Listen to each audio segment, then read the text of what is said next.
आप सभी को जय मसीह की। मेरे प्रिय भाई ने इस वीडियो में बात करने वाले हैं कि महाराष्ट्र की बहुत बड़ी न्यूज़ निकल कर के आ रही है, क्योंकि इस तरह की घटनाएं लगातार घटती रहती हैं, वाद विवाद होते रहते हैं, बहुत सारे ऐसे कंट्रोवर्सी होते रहते हैं। लेकिन हम यहाँ पे देखना चाहेंगे क्योंकि यहाँ पे ईसाई धर्म को लेकर भी कहा गया है, बहुत सारे धर्मों को लेकर के टिप्पणी की गई है, इसलिए हम बात करना चाहते हैं यहाँ पे। क्योंकि हम जानते हैं महाराष्ट्र के एक एनसीपी के नेता होते हैं, उन्होंने बहुत बड़ा बयान दिया, हालांकि विवादित बयान है, लेकिन इस पर क्या कहा गया है देखते हैं। आज तक की रिपोर्ट के अनुसार इसमें कहा गया है कि एनपीसी के जो नेता होते हैं उन्होंने बयान दिया कि सनातन कोई धर्म नहीं है। इस पर कालीचरण महाराज और बहुत सारे ऐसे जो धर्म गुरु कथक वाचक हैं उन लोगों ने जवाब दिया।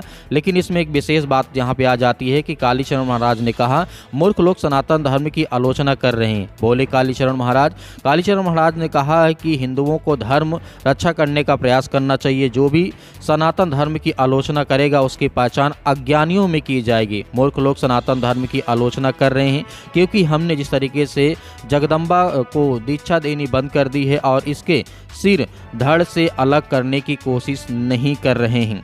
मेरे प्रिय भाइयों, यहाँ पे जिस तरीके से आगे जब देखते हैं तो महाराष्ट्र में जिस तरीके से एनपीसी नेता ने कहा, बड़ा बयान दिया था कि सनातन कोई धर्म नहीं है, इस पर बहुत बड़ी पलटवार करते हुए कालीचरण ने कहा कि उन्होंने कहा है कि जो भी सनातन धर्म की आलोचना करेगा उसकी पहचान अज्ञानियों में की जाएगी। साथ ही कहा गया कि अगर योगी जी का नाम प्रधानमंत्री के रूप में आता है तो खुशी की बात है, मगर देशद्रोहियों को जिस तरीके से पहले मोदी सावधान हो जाना चाहिए। यदि सावधान नहीं होते, यदि योगी प्रधानमंत्री बनते हैं तो इनको बचना मुश्किल होगा। तो यहाँ पर और आगे जब बात करते हैं तो बड़ी बात कही गई है कि जिस तरीके से कालीचरण आगे कहते हैं कि सनातन धर्म ईश्वर को प्राप्त करने का विज्ञान है। सनातन धर्म जैसे आते हैं जैन, बौद्ध, सिख, ये सभी धर्म आते हैं और पंथ हैं। जिस तरीके से इसमें कहा गया है कि सिर्फ मुस्लिम और ईसाई दो धर्म नहीं आते, सनातन के अलावा कोई धर्म नहीं है। पुनर्जन्म और जिस तरीके से कर्मफल सिद्धांत मतलब धर्म